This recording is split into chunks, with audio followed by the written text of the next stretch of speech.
guys, welcome back inside of the Plastic Planet. I am your host, Nick Knack, hanging out with you guys tonight. Hey guys, if you're a longtime viewer or subscriber of my channel, you know one thing about me, and that's I'm a fucking hoarder. I mean, check it out, guys. I still have this sitting around in one of my drawers, my little LG little flip phone from way back in the day. And check it out. I love this phone, actually. Look how small it is. I've always felt kind of cool talking on it. It's so small, and the best part about it was, check out this texting feature on it. Look at that nice little slide up feature, and the nice tactile keypads on the phone. Look how nice that slid up and down. I loved that so much. It would just like the screen would go from phone mode to text mode just by sliding that up. And then of course you could just text out so easily on this phone, unlike the smartphones where I text and I just sound stupid because my thumbs slip all over the place and I suck at texting on smartphones. Even to this day, I was a master at this and I loved this phone a lot. But this phone couldn't do like, 1/10,000th of the things that my smartphone can do. So of course this thing is completely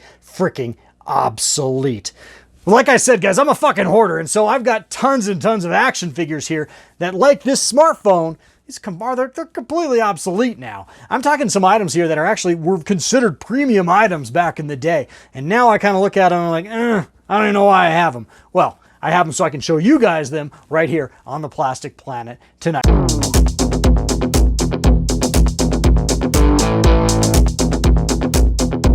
Knack's Plastic Planet.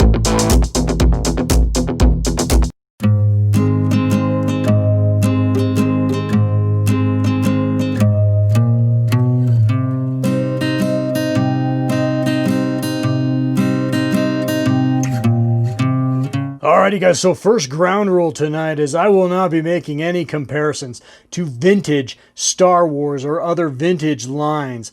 They're not obsolete, they're classics, and I'm sure you guys understand the difference between something that is obsolete and something that is a downright classic. Oh man, look at this spindly ass spider monkey. I'm talking about the MP05 Megatron from back in 2008. Yeah, this guy's a mess. This guy is one obsolete looking mess. And he's huge. He's giant compared to your standard Masterpiece Transformer, which totally reduced its scale after this guy came out. And MP5 just looks like a complete disaster when you're comparing him to his successor, which of course is MP36 Megatron. Now this is a knockoff version, to be fair, but nevertheless it's still basically the same damn figure, and there really is no comparison.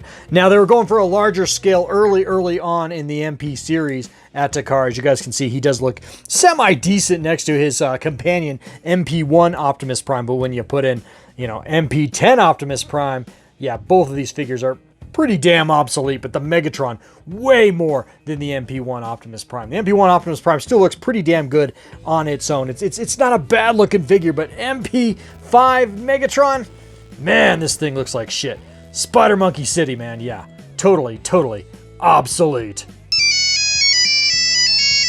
So if you're a 1/6 scale collector, a long-time 1/6 scale collector, back in 2006, you could not wait to get your hot little hands on this piece right here. This is the 1/6 scale Luke Skywalker in Jedi Knight outfit from Sideshow Collectibles. This was the very first action figure for Star Wars, for the Star Wars line that Sideshow Collectibles ever put out. He retailed at $50, and I remember getting this guy in the mail and thinking they'll never do a better Luke Skywalker than him. This guy is the ultimate Luke Skywalker. He came with a ton of accessories, some of which you guys are seeing here, lightsaber, everything, the whole deal. He looked great. He looked awesome. And then Hot Toys came along many years later, and yeah, you can't even compare the two. I mean, it is just night and day difference. The likeness in the Hot Toys Luke Skywalker, as you guys know, just absolutely nails it. And who knows, in 10 years from now, I might be saying the same thing about this piece, but I kind of doubt it. I don't think you're going to go very far in topping this guy, especially when looking at him. Never know, time will tell. But for as of right now, this piece right here, this Sideshow Collectibles Luke Skywalker from 2006 is completely freaking obsolete.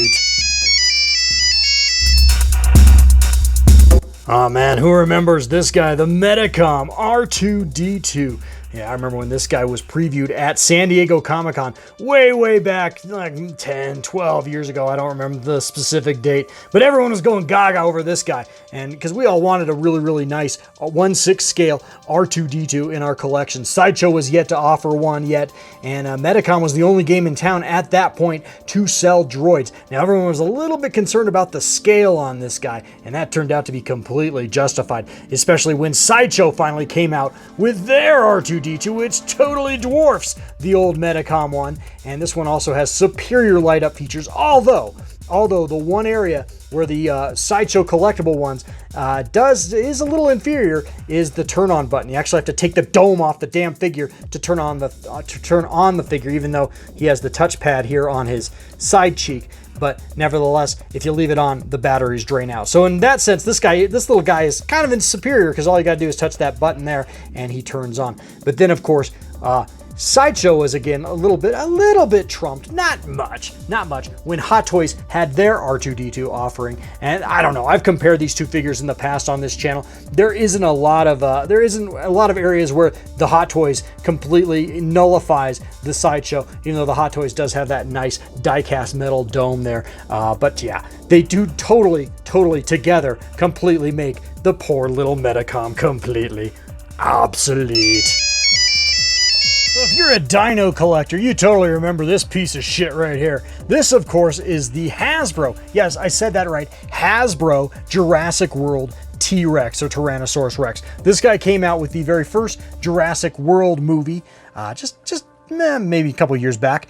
And, well, his reign at the top of the T-Rex food chain was very short-lived. Because, of course, Mattel came out with their Jurassic World Fallen Kingdom line a few years later and completely kicked the shit out of it. Yeah, this guy is awesome. The Mattel just completely nullifies the Kenner T-Rex.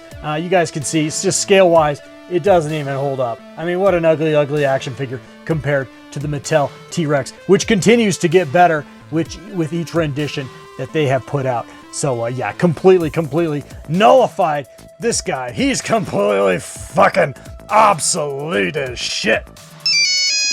Junk. Oh man, back in 1998, I couldn't wait to get my hot little hands on the all-terrain armored transport from Hasbro.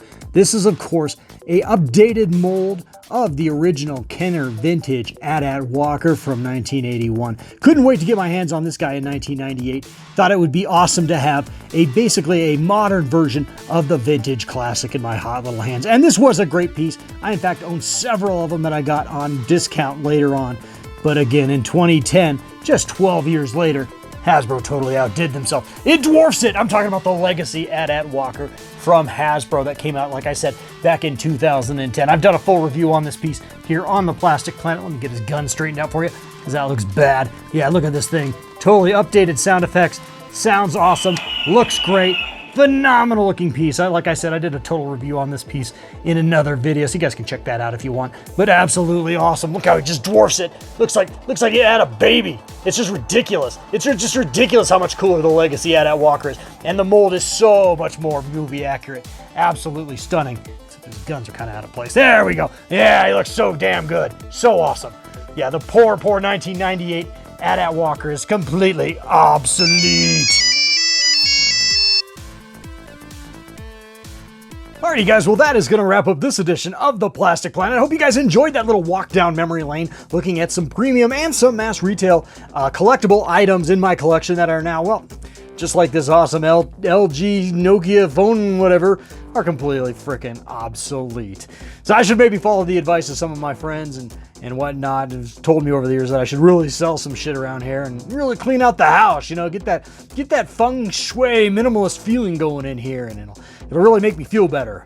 And they're probably right, but not gonna happen. Nope, not getting rid of anything. Alright guys, well like I said, that is gonna wrap things up here. And like I always like to say guys, life is so very short, so get out there and fill it with some plastic crap. Alright guys, till next time, later, love you, bye.